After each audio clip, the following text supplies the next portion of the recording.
Historia del conflicto armado colombiano 1960-2016. Como se mencionó en el video anterior, el conflicto armado colombiano ha sido un proceso de larga duración e incluso se le ha llamado uno de los conflictos más largos de la historia del mundo. De lo primero que hablaremos es de los antecedentes del conflicto armado colombiano, denominado como la primera etapa de violencia. Diversos historiadores han tomado como punto de partida del conflicto armado colombiano los años de 1959 a 1960, periodo en el que se agudiza la violencia bipartidista que venía desde finales del siglo XIX con la Guerra de los Mil Días, guerra con la que inició el siglo XX en nuestro país.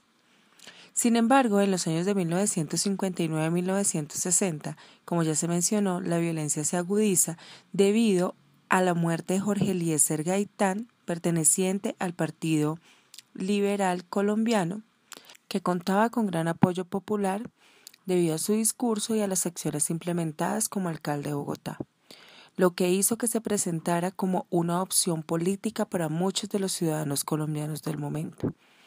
Tras su muerte se generó algo que conoce la historia como el Bogotazo, que tiene que ver, por un lado, con los saqueos, quemas y acciones violentas que vivió la ciudad durante más de 8 días y a su vez con el recrudecimiento de la violencia bipartidista en el campo.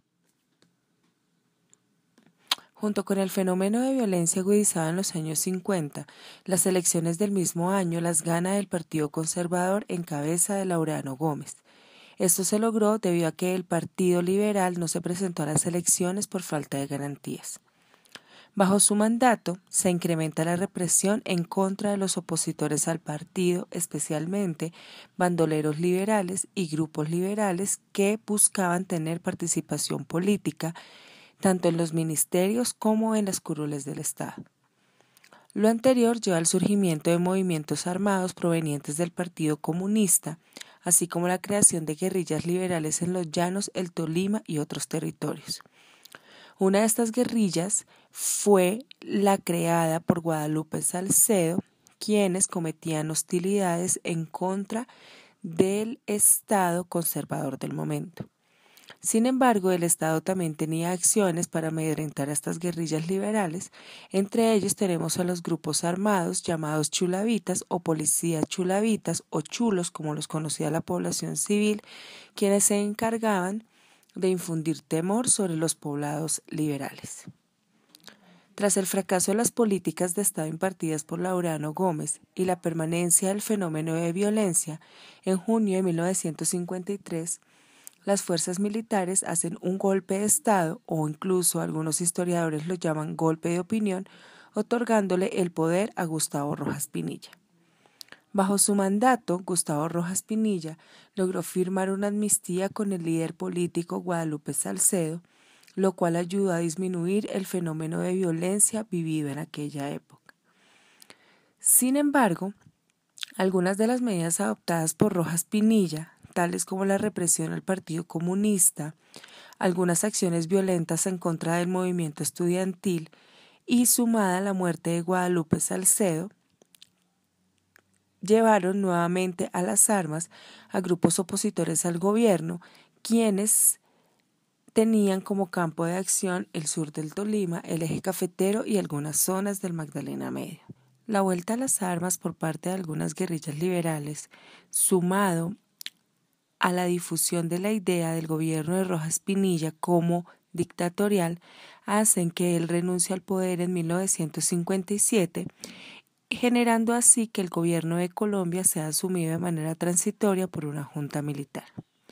Durante este periodo, los líderes de los partidos liberal y conservador crean una coalición política que establecía, por un lado, la alternancia del poder cada 4 años entre los partidos, es decir, durante 4 años gobernarían los liberales y los 4 años siguientes gobernarían los conservadores. Asimismo, se estableció una distribución equitativa de los ministerios y de la burocracia de Estado entre conservadores y liberales. Y tercero, una distribución equitativa de las curules del Senado. El Frente Militar pretendía que con estos tres aspectos se resolviera el problema de la violencia de partidista que había asediado al país desde finales del siglo XIX hasta 1957. Sin embargo, lo que demostró la historia es que el conflicto armado va a cambiar de característica, pero no se van a acabar los fenómenos de violencia. En este momento ingresamos a la segunda etapa del conflicto armado colombiano, que lo hemos llamado una nueva configuración del conflicto. ¿A qué se debe esto? Cuando se consolidó el Frente Nacional, se generó una exclusión política hacia otros partidos políticos, entre ellos, como ya se mencionó, el Partido Comunista, la ANAPO y otras formas emergentes de participación política. Sumado a esto, era inminente la necesidad de una reforma agraria que distribuyera de manera más equitativa las tierras entre los campesinos y que permitiera el acceso a bienes y servicios por parte de las poblaciones menos favorecidas del país, teniendo en cuenta que desde ese momento, incluso tiempo atrás hasta nuestros días, Colombia ha sido un país preeminentemente agrícola. Sumado a esto, encontramos el incumplimiento de promesas por parte de los gobiernos que hicieron parte del Frente Nacional y al contexto de la Guerra Fría, que favoreció el surgimiento de algunos grupos insurgentes de ideología comunista que, aunque diferenciadas, tenían como propósito acceder al poder. Dentro de la Guerra Fría vale la pena destacar la influencia de la Revolución cubana y la difusión de las ideas del Che Guevara en algunos países de Sudamérica. No podemos dejar de lado también la influencia maoísta, es decir, la influencia de la Revolución China sobre algunos grupos insurgentes de nuestro país. ¿Cuáles fueron estos grupos insurgentes? Mencionaremos primero a las FARC-EP, Fuerzas Armadas Revolucionarias de Colombia. Las Fuerzas Armadas Revolucionarias de Colombia, FARC, se crearon en 1964, aunque esta fecha está en discusión. Tenía una tendencia ideológica marxista-leninista que pretendía establecer un poder asumido por un único partido y tuvo como fundador o fundadores a Manuel Marulanda Vélez, alias Tiro Fijo, Jacobo Arenas y Ciro Castaño, acompañados de grupos liberales comunistas y otros opositores al gobierno conservador que conformaron las FARC en la zona conocida como Marquetalia. Por otro lado, tenemos al ELN, Ejército de Liberación Nacional, que se creó en julio de 1964, que tenía una tendencia ideológica castrista, es decir, proveniente de la Revolución cubana, y foquista, proveniente de Ernesto del Che Guevara, que pretendía generar diversos focos de insurgencia a lo largo de toda Latinoamérica. Sus fundadores fueron grupos estudiantiles que habían sido enviados por el Partido Comunista a Cuba para que vivieran los efectos de la Revolución cubana. Entre ellos encontramos las juventudes del Movimiento Revolucionario Liberal y el Movimiento Obrero Estudiantil y Campesino. A este movimiento posteriormente se unió Camilo Torres, cura activista de la teología de la liberación que pretendía que las riquezas se distribuyeran de manera equitativa entre todos los pobladores, disminuyendo así la pobreza que asediaba a Latinoamérica. Por otro lado tenemos el EPL, Ejército Popular de Liberación, creado en 1965 con una tendencia ideológica maoísta, es decir, proveniente de Mao Zedong, líder de la Revolución China. Su fundador fue Pedro Hernando Vázquez Rendón, creador del Partido Comunista Colombiano, y que creó el Ejército Popular de Liberación como el brazo armado de este partido. Por último, tenemos el Movimiento 19 de Abril, que se creó el 16 de enero de 1973. Su líder fue Jaime Bates Mancayón. Este grupo fue creado tras el fraude electoral que dejó como presidente de Colombia a Misael Pastrana en 1970, dejando como perdedor después de ir ganando las elecciones a Gustavo Rojas Pinilla. Este movimiento fue conformado por jóvenes universitarios provenientes de la ANAPO, movimiento social liderado por Gustavo Rojas Pinilla, y se consolidó como una guerrilla urbana.